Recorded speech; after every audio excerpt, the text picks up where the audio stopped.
బులెటిన్లో breaking news చూస్తున్నాం. ఉత్తరప్రదేశ్లోని ప్రయాగ్రాజ్లో జరుగుతున్న మహాకుంభమేళాలో తొక్కిసలాట జరిగి 15 మంది భక్తులు మృతి చెందారు. మృతుల సంఖ్య మరింత పెరిగే అవకాశం ఉందని చెప్తున్నారు.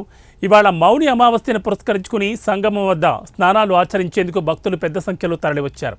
ఈ క్రమంలో బారికేడ్లు విరిగిపోవడంతో తెల్లవారుజామున 1:30 సమయంలో తొక్కిసలాట జరిగింది. ఈ ఘటనలో పలువురు తీవ్రంగా గాయపడ్డారు.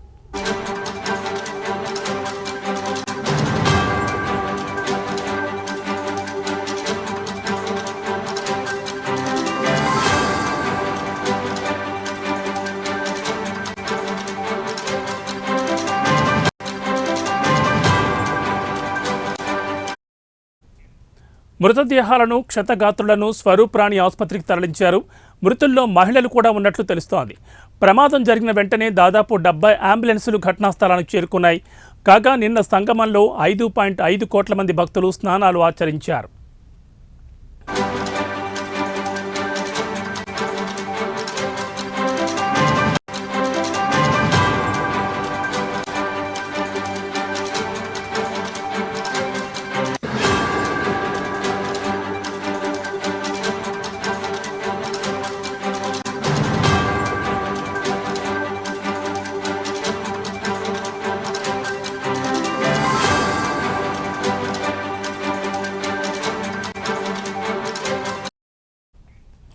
కుంభమేళాలో తొక్కిసలాట జరిగిన విషయం తెలిసి ప్రధాని నరేంద్ర మోడీ ఘటనపై ఆరా తీశారు. ముఖ్యమంత్రి యోగి ఆదిత్యనాథ్కు ఫోన్ చేసి వివరాలు అడిగి తెలుసుకున్నారు. కాగా తొక్కిసలాట నేపథ్యంలో 13 అఖాడాలు మౌని అమావాస్య అమృత స్నానాలు రద్దు చేశాయి. సంగమం వద్ద జనసమూహం ఎక్కువగా ఉండడంతో ఈ నిర్ణయం తీసుకున్నట్లు అఖాడా పరిషత్ అధ్యక్షుడు రవీంద్ర పూరి తెలిపారు.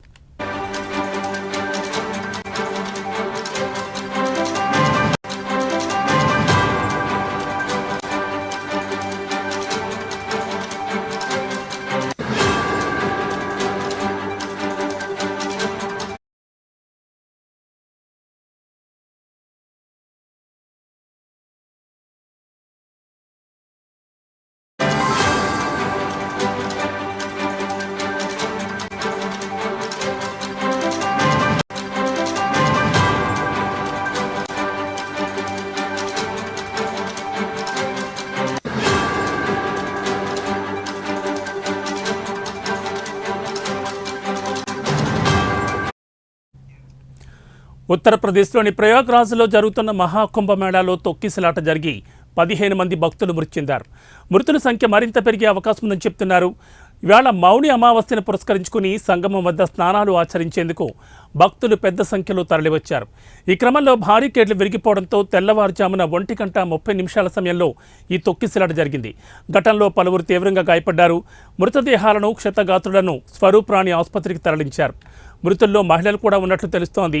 ప్రమాదం జరిగిన వెంటనే దాదాపు 70 అంబులెన్సులు ఘటనా స్థలానికి చేరుకున్నాయి. కాగా నిన్న సంగమంలో 5.5 కోట్ల మంది భక్తులు స్నానాలు ఆచరించారు. కుంభమేళాలో తొక్కిసలాట జరిగిన విషయం తెలిసి ప్రధాని నరేంద్ర మోడీ ఘటనపై ఆరా తీశారు. ముఖ్యమంత్రి యోగి ఆదిత్యనాథ్కు ఫోన్ చేసి వివరాలు అడిగి తెలుసుకున్నారు.